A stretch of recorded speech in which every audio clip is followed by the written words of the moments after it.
Assalamu alaikum wa rahmatullahi wa barakatuh. Aujourd'hui, je voudrais vous parler d'un grand auteur de la langue arabe et de son grand livre. Je voudrais parler surtout d'une situation qui lui est arrivée. Ce grand savant, c'est l'Azhari et son livre, c'est celui-là. Tahdhibu al-Lugha, l'imam al-Azhari al-Harawi.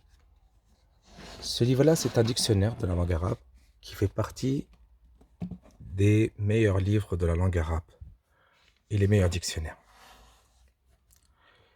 L'auteur s'appelle Abu Mansour Mohammed ibn Ahmed ibn Azhar al-Azhari al-Harawi.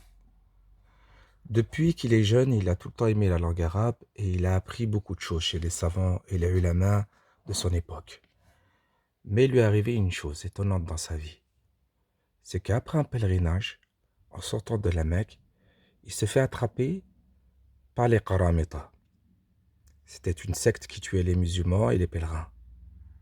Ce jour-là, ils l'ont épargné, mais pour le vendre esclave à une tribu arabe qui s'appelle Beni Hawazin. Une tribu qui ne s'était pas mélangée aux non-arabes et qui vivait dans l'Arabie, qui c'était des bédouins et des bergers. Il dit, j'ai vécu longtemps avec eux et j'ai appris beaucoup en les écoutant et en parlant avec eux. Et tout ce que j'ai appris comme connaissance, grâce à eux, j'ai pu le mettre dans ce livre Tahdhib al-Lugha. Ce qui est étonnant, c'est que Hada Sheikh al-Kabir, ce grand savant, il est resté esclave chez Beni Hawazin ma yaqrubu 27 sana. Ce qui est resté esclave à peu près pendant 27 ans chez eux. Et ce qui est encore plus étonnant, subhanallah, c'est qu'à aucun moment dans son livre, il se plaint dans la situation dans laquelle il était.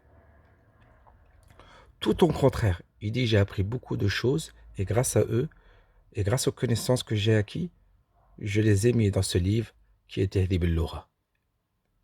Subhanallah, comment ces grands savants yuqallibuna an-niqmata an-ni'ma, et comment d'un état où on devrait le plaindre et le pleurer, il réussit lui à trouver le moyen de dire qu'il était dans un endroit, euh, dans un grand endroit de bien.